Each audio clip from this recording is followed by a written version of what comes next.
The first warning arrived, folded in half between a grocery flyer and an issue of Architectural Digest. At first, I thought it was another handwritten ad from one of the dog walkers in our building.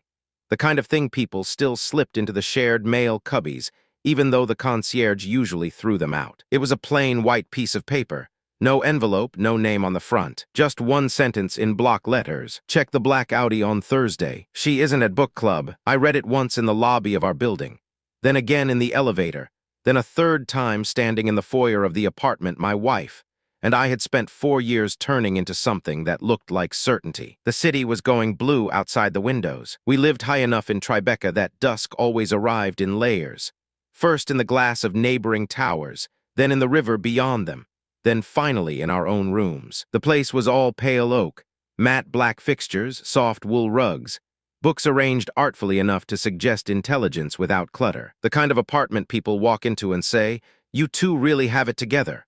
For a long time, I thought we did. My name is Jerry White. I was 33 that fall, and from the outside, I looked like a man whose life had organized itself beautifully. I worked as a fire suppression engineer, the kind of job nobody thinks about until they're standing in a stairwell during an alarm and praying the systems were designed by someone who took his work seriously. I specialized in life safety for luxury towers, hotels, and mixed-use developments.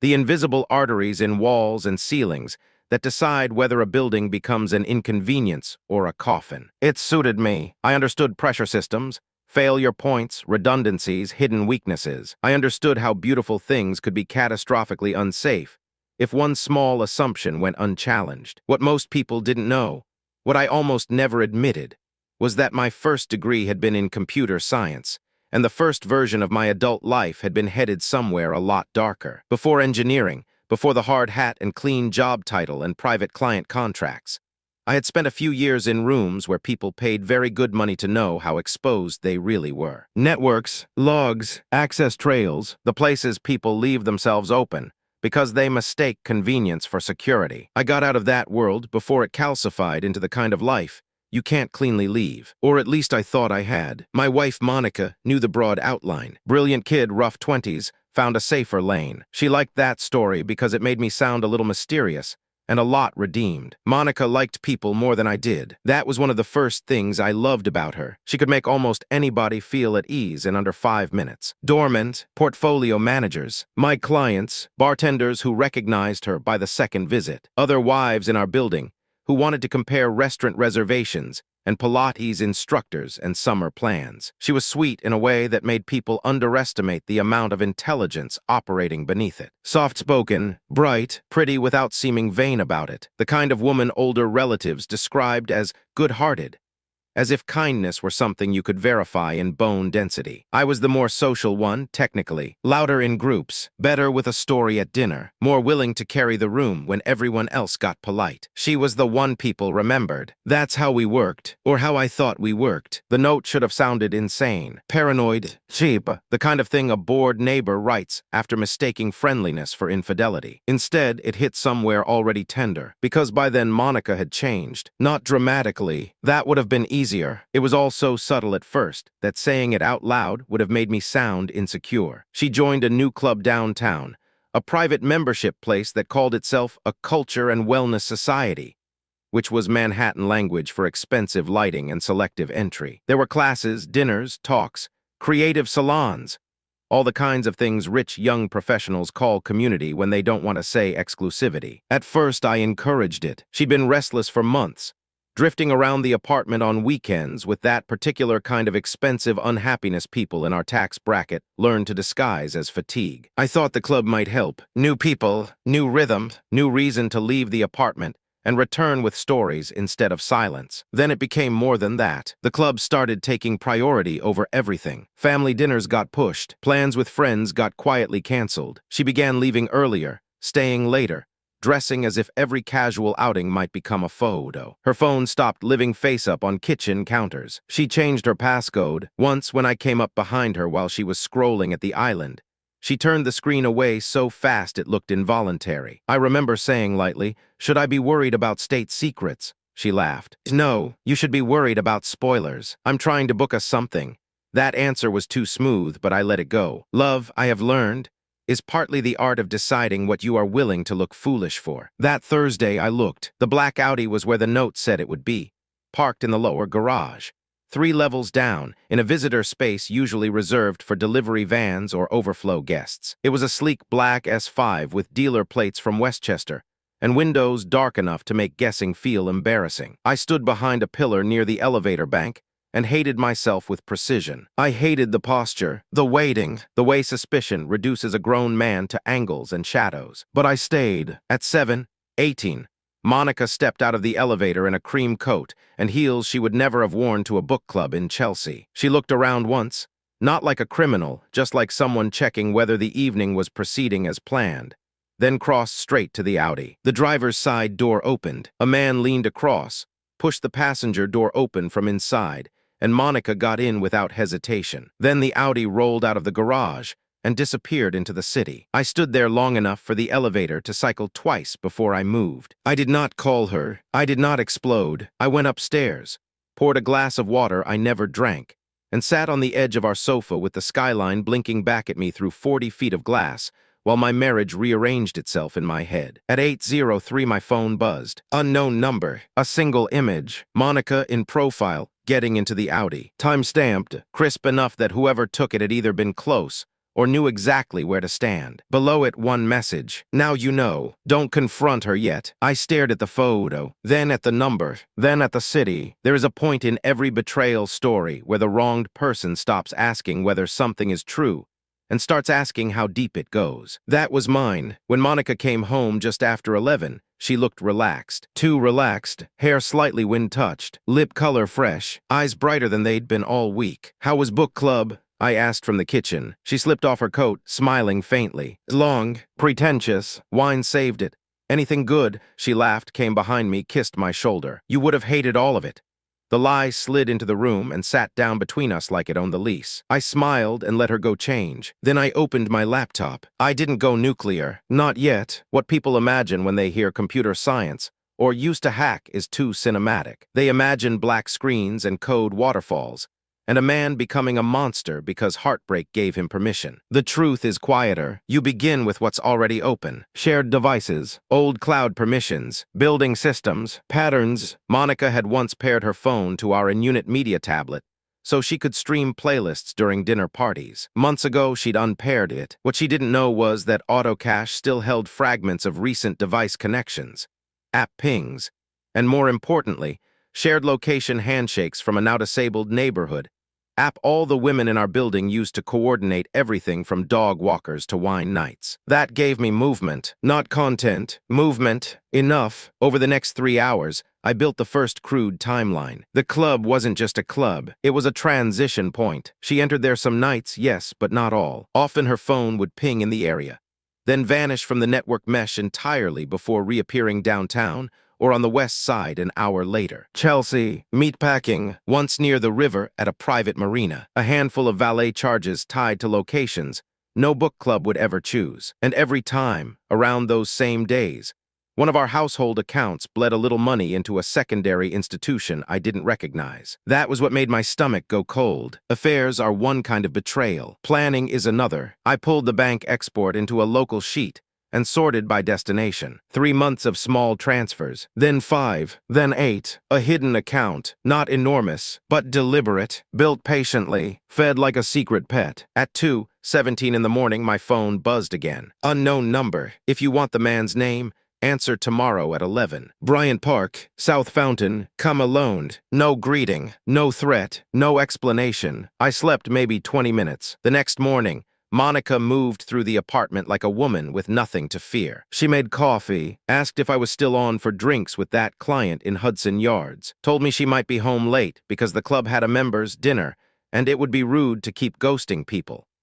I watched her knot a scarf at the mirror by the door and thought how easy it is to mistake sweetness for innocence. At 10:56, I was standing by the South Fountain in Bryant Park with both hands in my coat pockets, and every old instinct I thought I had buried coming back online one by one. She arrived from behind me. Jerry, I turned. She was in her early 30s, maybe Monica's age. Dark hair pinned back, No makeup beyond the kind women wear when they need to look functional instead of decorative. Nice coat, flat voice, wedding band still on. Her face had the tired sharpness of someone who had spent too many nights proving herself right. "I'm Camille," she said. "My husband is the one driving the Audi." For a second, the city noise seemed to drop away. She watched my face the way people do when they're braced for either denial or violence. "His name is Luca Mercer," she said. "He's 28, he manages investor relations for the club, and he's been sleeping with your wife for at least 6 months." I didn't speak. Camille reached into her tote and handed me a thin folder. Inside, printed screenshots, dates, garage photos, one image of Monica and a younger man standing too close outside a private side entrance, his hand low on her back. "Not ambiguous, not deniable, not even tasteful. I've been tracking him," she said. "At first, I thought it was one woman. Then I realized it was your wife. I sent the note because if I'd called you, you might have warned her. The text was to make sure you didn't talk yourself out of what you saw."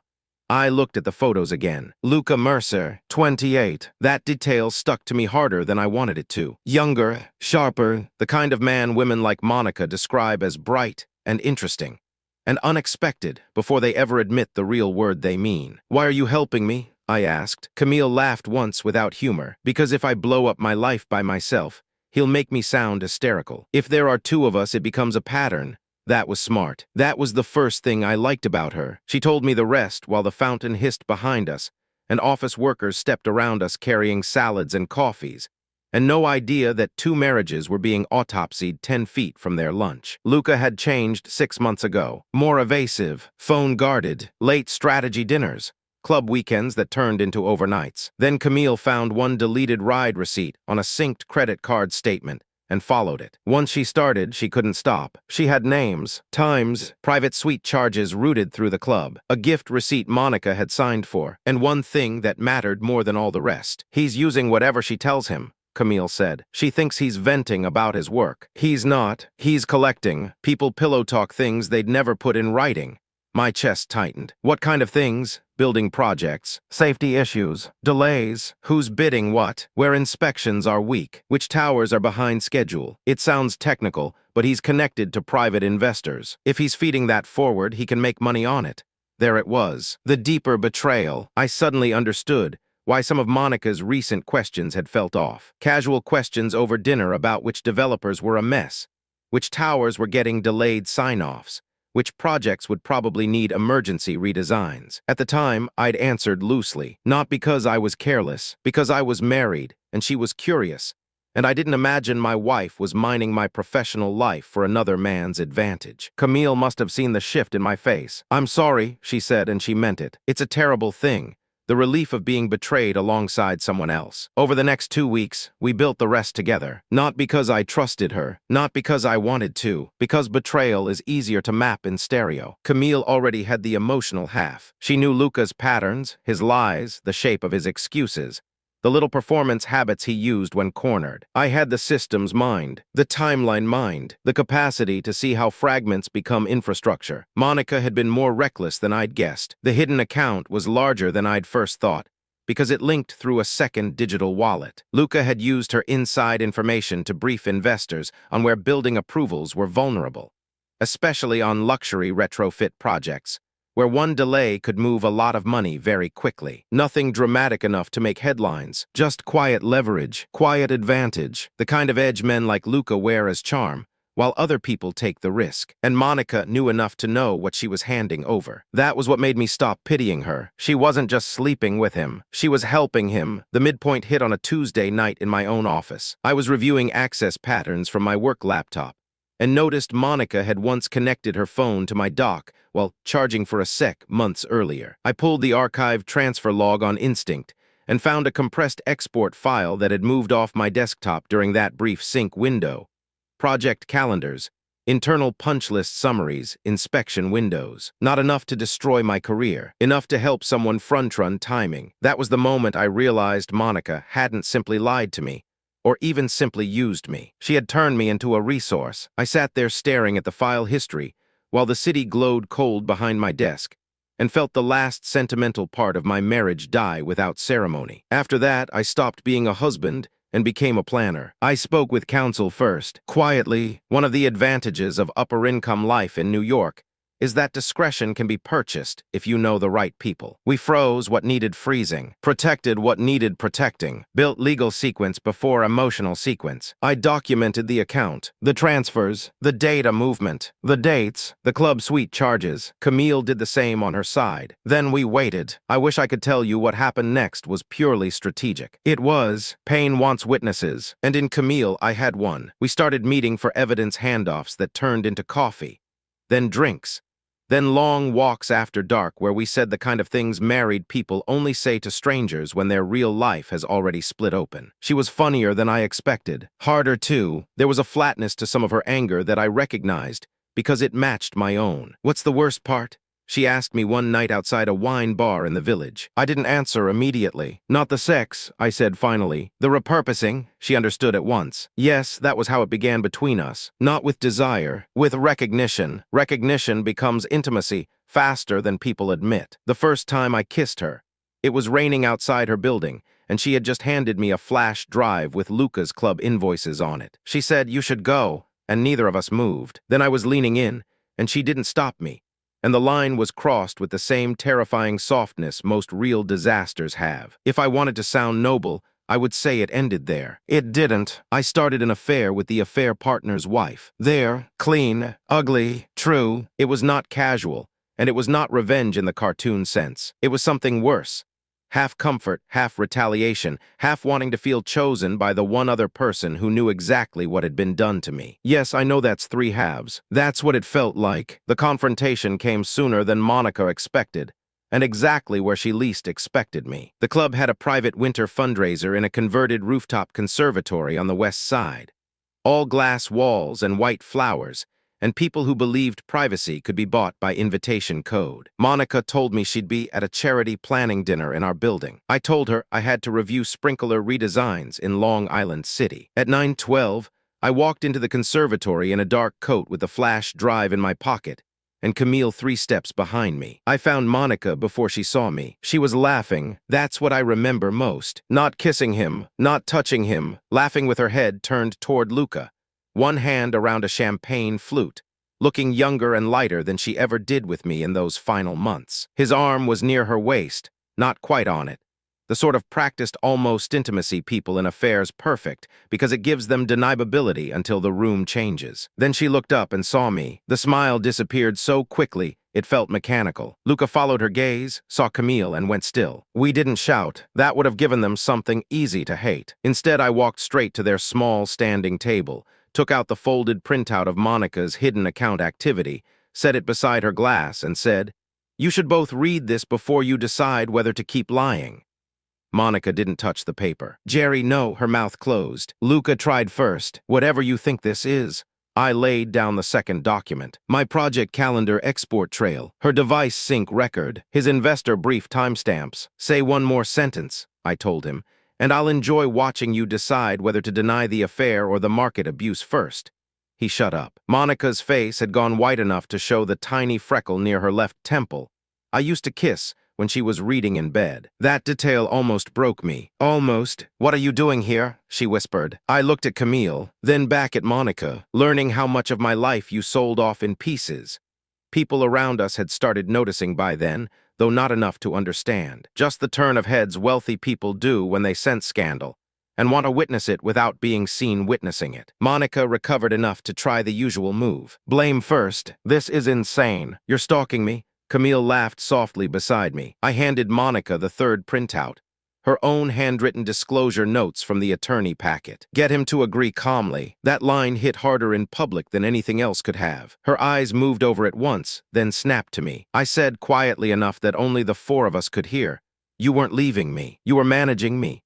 Luca shifted then, something like actual shame crossing his face for the first time. Monica still tried. Tears, half sentences, the claim that she'd been lonely, that I was always elsewhere even when I was home, that none of this was supposed to get so complicated. That's the thing liars say when the lie collapses. Complicated, as though complexity is morally self-explanatory. But they made one mistake. Neither of them knew how much Camille had already told me. So when Monica insisted she had never meant to use anything from my work, I took out my phone, opened the side-by-side timeline, and showed her the file transfer log against Luca's investor meeting calendar. No speculation, no accusation. Sequence. You could see the truth settle onto both their faces like ash. After that, everything collapsed quickly. Luca was pushed out of the club within a month. Not officially for the affair, of course. Men like him never fall for the romantic reason if there's a cleaner corporate excuse available. It was framed as misalignment and conduct concerns.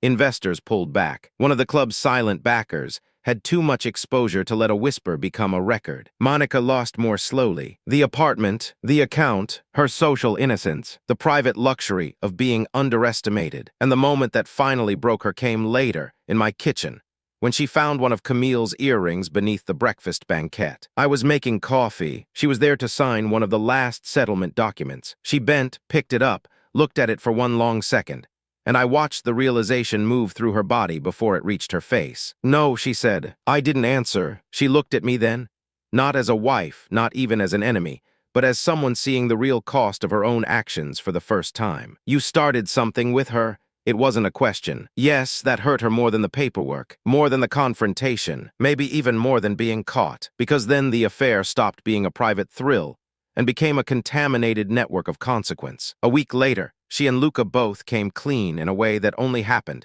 because they finally understood they no longer controlled the narrative. Not together at first, Luca sent a written admission through counsel about the insider briefings, trying to save himself by sounding cooperative. Monica came in person. She sat across from me in the office she used to tease me for disappearing into, looked at the closed laptop between us, and admitted all of it. The club, the account, the data, the sweet nights, the townhouse plan, the way she'd convinced herself I would agree calmly if she moved slowly enough and sounded sad enough. Then, because humiliation breeds honesty in bursts, she asked the one thing she still could not stop thinking about. "When did it start with Camille?"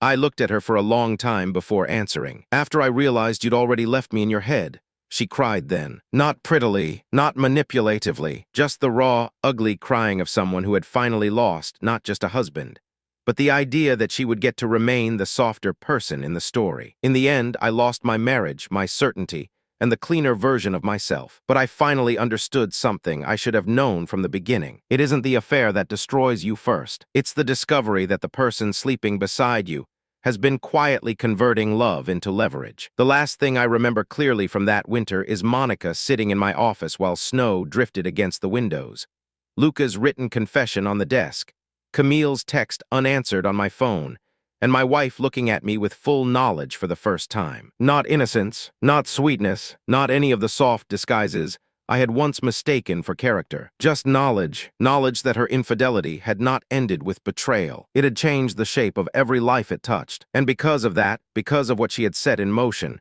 she had not only lost me, she had driven me straight into the arms of the only other person in the city who knew exactly how to hate her for the same reasons. That was the truth. That was what she finally had to hear. And once it was said out loud, there was nothing left in the room worth pretending to save.